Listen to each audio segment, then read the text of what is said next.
É com muito prazer, com muita alegria que nós começamos mais um programa de direção espiritual. E você sabe que enquanto eu cantava essa música, ela é uma música que realmente me faz rezar, gosto dessa expressão, de lembrar que Deus é o meu cuidador. E achei interessante que durante esse momento em que eu cantava, uma dimensão dessa música que eu nunca tinha pensado me ocorreu agora. Que conhecer o meu cuidador, mergulhar no mistério dele, é entender o porquê que ele cuida de mim assim. Isso tem repercussões na nossa vida, é interessante isso. Quando a minha mãe me exige, por exemplo, agora não tanto mais, porque eu já sou um homem mais crescido, mas quando eu era criança e eu estava sob o cuidado absoluto da minha mãe, tinha regras, tinha muitas exigências lá dentro de casa que eu não sabia entender. Só depois que o tempo passa, que você também passa a exercer o papel de cuidador de alguém, é que você entende por que aquele cuidado tinha regras. Porque o amor tem regras. E eu ficava aqui pensando, enquanto cantava, que é muito bom eu ter a oportunidade de saber que a minha vida vai ser um constante processo de conhecer a Deus, o meu cuidador. E que quanto mais eu conhecê-lo, maior será a minha capacidade de compreender o porquê que Ele cuida de mim e como cuida. É a experiência de você deixar de ver como fardo as exigências. É você olhar o cuidado como um dom. Eu já refleti sobre isso aqui. Que muitas vezes, na tentativa de amar os nossos filhos, nós não colocamos regras para eles. E ao não colocar regras para uma criança que carece de regras, nós estamos desprotegendo. A gente até entende que o limite que o outro coloca para a gente poder obedecer é um direito que a gente tem. No momento em que eu não posso obedecer a mim mesmo, no momento em que eu não tenho ainda consciência iluminada o suficiente para saber o que é certo e o que é errado, é direito da criança que alguém venha orientá-la e mostrar o caminho correto. Minha gente, na vida de fé é a mesma coisa. A gente professar a fé em um Deus cuidador, em um Deus que nos observa porque nos ama, é a gente descobrir o momento em que estaremos limitados por causa do amor. Mas você poderia dizer, mas o amor não limita. Não, não é bem assim. O amor abre horizontes, mas esses horizontes que o amor abre contêm limites. Porque nenhum ser humano pode ser feliz, pode dar conta da existência, se não estiver bem situado nos limites que tem. Eu sei que se eu colocar a minha mão no fogo, eu vou queimá-la, porque a minha pele tem um limite. Mas eu posso apreciar o fogo. Eu não preciso tocá-lo. Eu tenho o dom de apreciá-lo, de saber que ele é perigoso para mim, e ao mesmo tempo estabelecer entre a minha pessoa e o fogo o limite necessário da segurança. Na vida é a mesma coisa. Com outros fatos, com outros acontecimentos, quando eu também preciso estabelecer os meus limites, porque me amo, porque tenho uma experiência de cuidado comigo. Todo mundo que se ama, se estabelece limites. Não é só o outro que me coloca limites, eu também coloco limites para mim. É a mesma coisa da regra da convivência saudável, Se eu digo que amo, mas não respeito o limite do outro, eu estou contradizendo com a minha atitude aquilo que eu digo na palavra. Eu não fico prestando muita atenção em quem diz que me ama, ou que me admira, que isso e aquilo. Porque na verdade a admiração, o amor e o respeito, você identifica na atitude concreta, é na prática. A palavra pode ser vazia.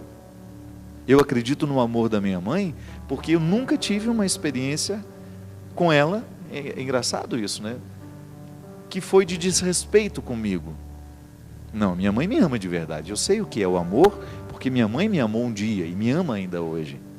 A experiência humana nos ajuda a compreender o verdadeiro significado do amor, mas que tem limites. Eu estabeleço limites e eu respeito o limite. Eu não ultrapasso aquele território que eu sei que é do outro. Na vida, minha gente, na nossa experiência de fé, Fazer a experiência de Deus cuidador é você identificar que Deus te ajuda o tempo todo a lidar com os seus limites e com os limites dos outros. Acreditar que Deus nos ama, que Deus cuida de nós. Faz com que o nosso coração esteja interessado, então, em mergulhar no mistério e no conhecimento deste Deus a quem me ama, que me ama. E este Deus a quem quero amar também. E é por isso que a experiência humana é sempre uma experiência divina também. E nós não conseguimos nem diferenciar muito o que é santidade e o que é humanidade, porque é tudo entrelaçado. Quando olho para Deus, quando mergulho no mistério do seu amor por mim, eu estou mergulhando também no mistério do amor que eu preciso ter por mim, no mistério do amor das pessoas por mim, porque esta santidade, ela acontece mergulhada na humanidade.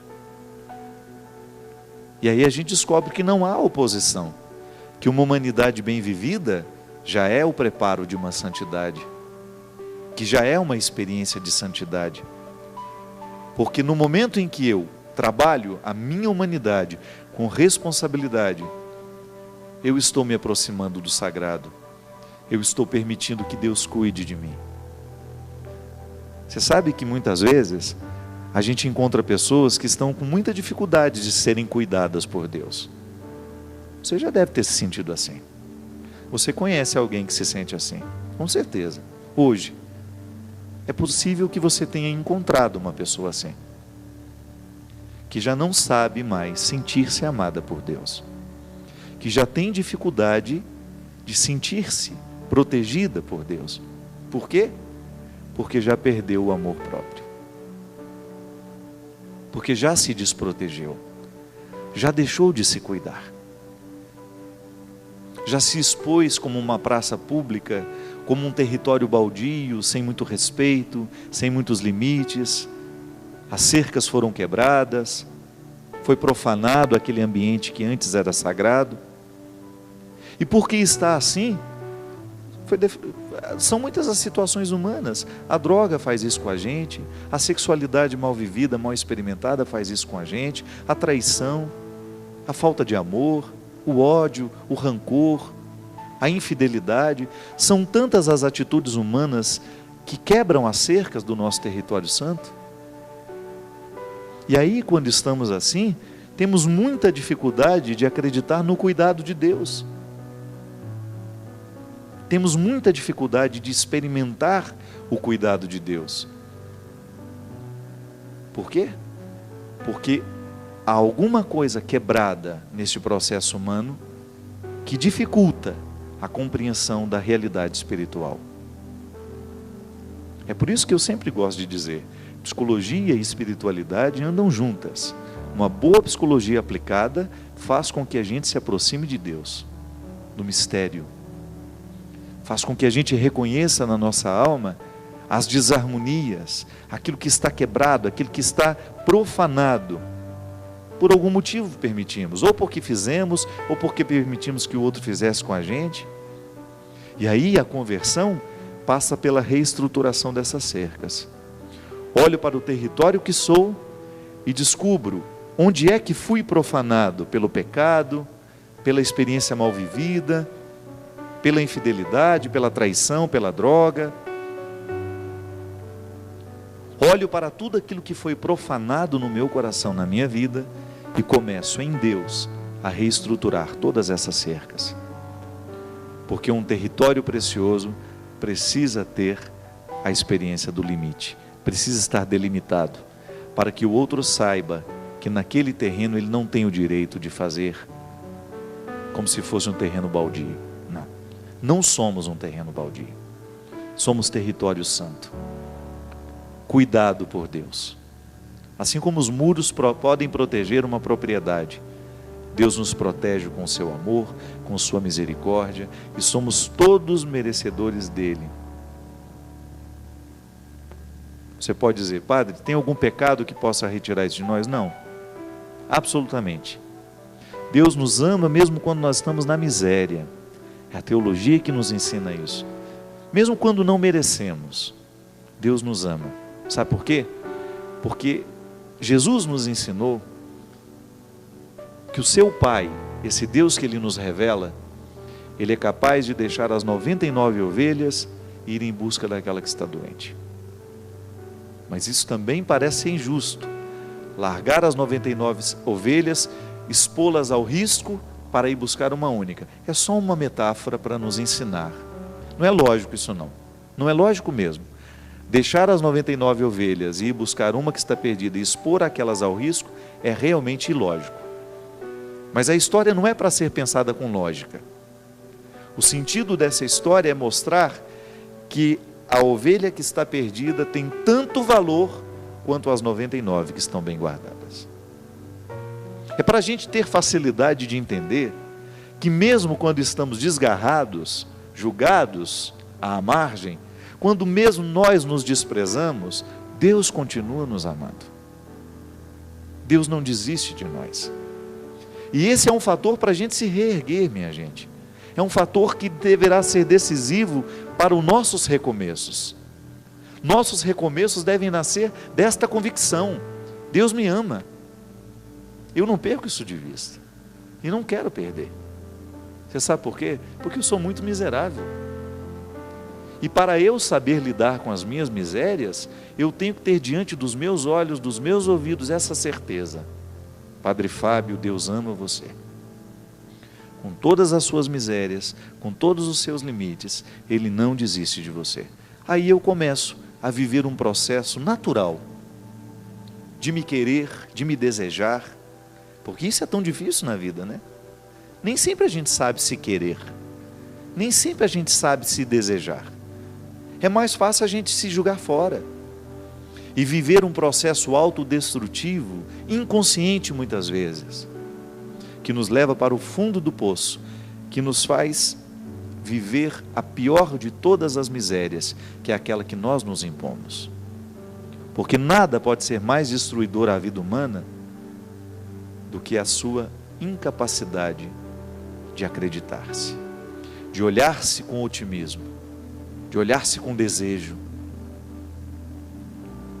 A gente deseja muita coisa, né? Mas antes de desejar muitas coisas, deseje você mesmo. Ame-se.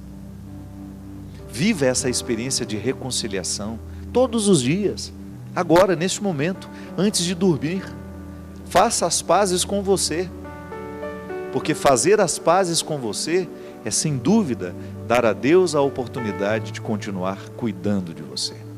Fazer as pazes com você é você estar em paz com os seus limites, com as suas misérias, com as suas inadequações, e acreditar que Deus continua de olho em você. Mas um olhar amoroso, um olhar terno, um olhar cheio de futuro, porque é assim que Deus nos olha, com um olhar cheio de futuro. Boa noite, seu Christian. Tudo bem com você? Muito obrigado, viu, pela sua companhia mais uma vez. Nós vamos começar aqui atendendo, lembrando que neste programa você pode falar conosco. 0 operadora 12 31 86 26 00. Aqui você liga, deixa o seu pedido de oração, seu pedido de aconselhamento e pode falar ao vivo com os nossos atendentes, que estão sempre prontos para ouvirem aquilo que você tem a nos dizer. Às vezes você está precisando desabafar, não tem com quem desabafar, a Canção Nova lhe coloca à disposição essas pessoas. 0 operadora 12 31 86 26 00. A Tereza escreveu, eu achei interessante esse questionamento da Tereza, porque eu acho que ele vai servir para todos nós. É uma questão que muitas vezes ela é recorrente. Já encontrei muita gente conflituada por causa disso. Padre Fábio, eu sempre agradeço a Deus por uma graça que eu considero ter alcançada. Há muitos anos eu venho pedindo e há alguns anos obtive. Mas por minha fraqueza, às vezes, Padre, eu sinto que eu perco a totalidade da mesma graça, daquela que eu disse ter alcançado, e volto a cometer o mesmo erro. O erro que cometo, Padre, é contrário à graça que eu já alcancei. E isso me deixa arrasada do ponto de vista espiritual. Por que fatores externos, Padre, atingem tanto o meu interior, fazendo-me fraca e fazendo-me pecar novamente? Como posso manter-me na graça alcançada? Peço sua bênção e agradeço. Teresa. Teresa não fala de onde é, mas ela apresentou uma questão muito interessante, que na nossa vida espiritual precisa ser bem entendida. Quando a gente faz um propósito de alcançar um resultado, que nós chamamos isso de graça, né? Porque o que é a ação de Deus na nossa vida? É uma ação gratuita, não passa pelo merecimento. Deus concede as graças a todos nós humanos, mesmo quando nós não merecemos. E essa expressão, eu alcancei uma graça, a gente precisa explicar, porque às vezes as pessoas não compreendem bem isso, né? Eu me lembro que quando a minha mãe usava essa expressão, ela estava dizendo a algo muito especial que ela tinha pedido a Deus e que de repente ela percebeu o que estava acontecendo, não é verdade? Alcancei uma graça. Pedi a Deus então a graça de não ter ciúme ou de deixar de odiar aquela pessoa que é tão difícil para mim. E de repente senti que o meu relacionamento ficou mais leve, eu não estou odiando tanto mais e de repente aquilo foi passando, alcancei a graça. Mas lá pelas tantas, aquele ódio que estava adormecido dentro de mim, vem para fora.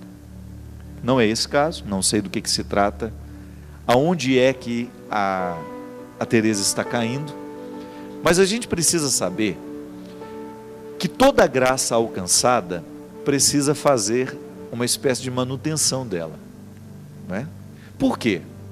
É muito simples de entender.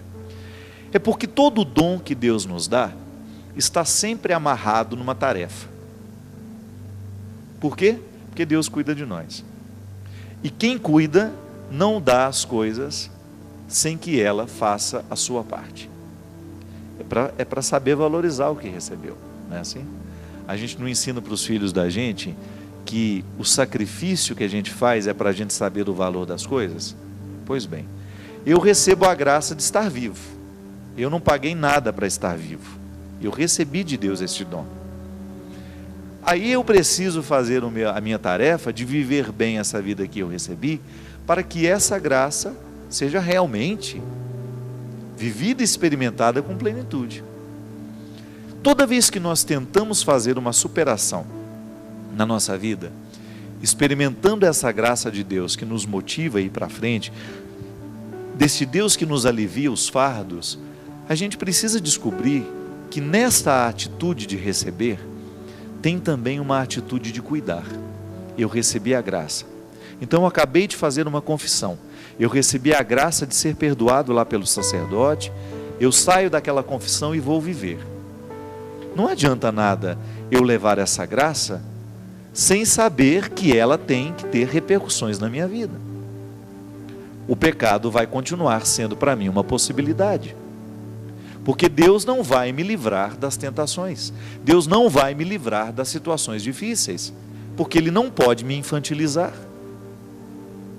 Ele me prepara, Ele me concede a graça, e depois eu preciso dar um jeito de administrar as minhas dificuldades para que eu não perca a graça alcançada.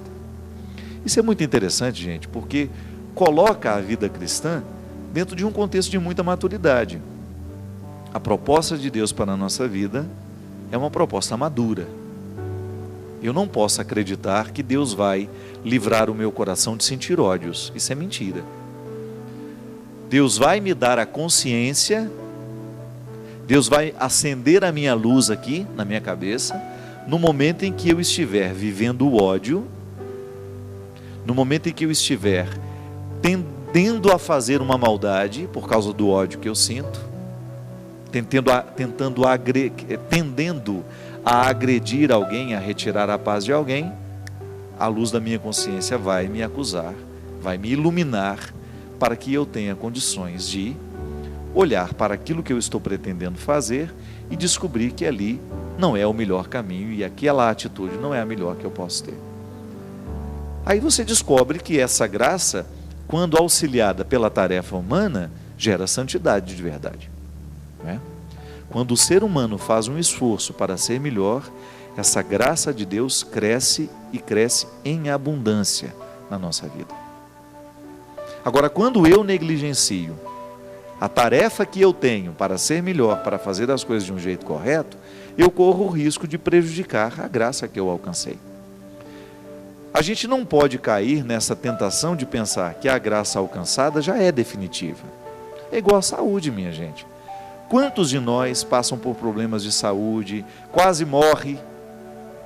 Eu conheço muita gente que passou por câncer muito sério, passou por um câncer que quase a vitimou, e de repente o tratamento deu certo, os médicos acertaram, a graça de Deus, que já estava derramada sobre nós, encontrou essa ação humana, o cuidado na hora certa, detectou no momento exato, e a pessoa foi considerada curada.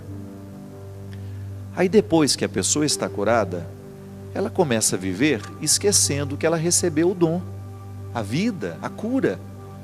E que depois daquela cura, ela precisa administrar melhor ainda a sua saúde para favorecer que a graça de Deus, naquela cura que aconteceu, possa continuar acontecendo, né? Não podemos isolar o acontecimento da continuidade. Então tudo bem, Deus me deu a graça de ser curado, Deus me deu a graça de uma vida nova, de repente eu escapei de um acidente terrível, sério, então vou administrar melhor a minha vida agora, vou correr menos, vou cuidar um pouco mais de mim. Aí sim, a graça que já nos foi dada encontra uma consciência humana iluminada, consciente de que precisa trabalhar no dia a dia, de um jeito tal que favoreça aquilo que Deus nos deu. A administração da saúde é um exemplo muito simples, mas é bastante revelador a respeito disso. A saúde é uma graça.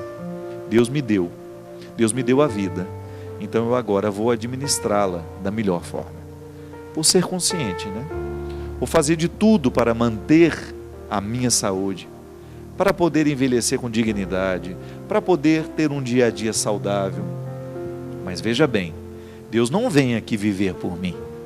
Deus não vem fazer as minhas escolhas. Quem faz essas escolhas sou eu. E as minhas escolhas podem favorecer ou não a presença dessa graça na nossa vida. O pecado será sempre um desafio para todos nós. Vai estar sempre ao nosso redor.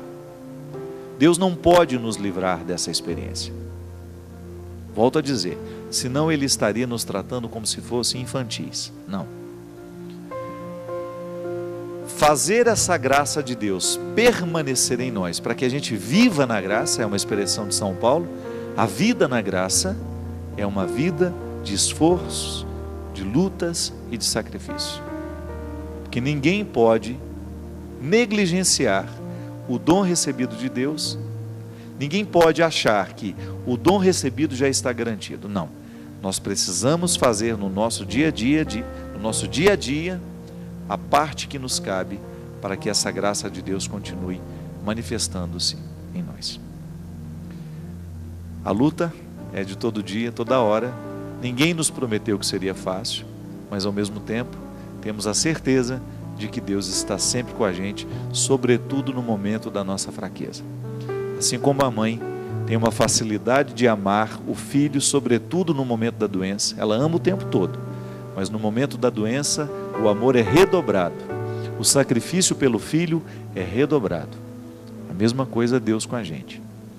No momento que a gente está mais fragilizado, o carinho, o cuidado de Deus, eu tenho certeza disso, é redobrado, porque Ele sabe da nossa necessidade.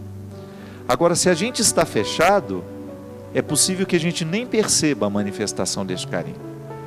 Se a gente não faz o nosso esforço no dia a dia, a gente corre o risco de nem perceber que este amor está nos amando. A gente precisa abrir os olhos para isso, né? Preparar a nossa alma para a vida mística. Esse é um desafio dos nossos dias, minha gente. Nós corremos o risco de ficar brutalizados. A vida tem ficado muito bruta com a gente. E se a gente permite esse movimento de brutalização, a gente vai perder a sensibilidade de identificar essa presença de Deus na nossa história.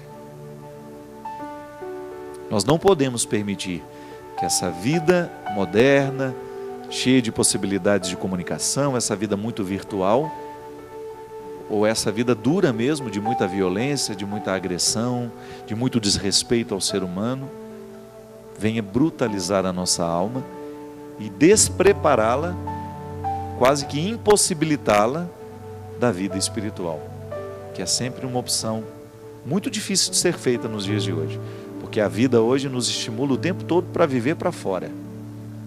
É impressionante como hoje a gente encontra gente que vive para fora o tempo todo, que tem muita dificuldade de fazer a experiência da vida interior, e essa é muito necessária.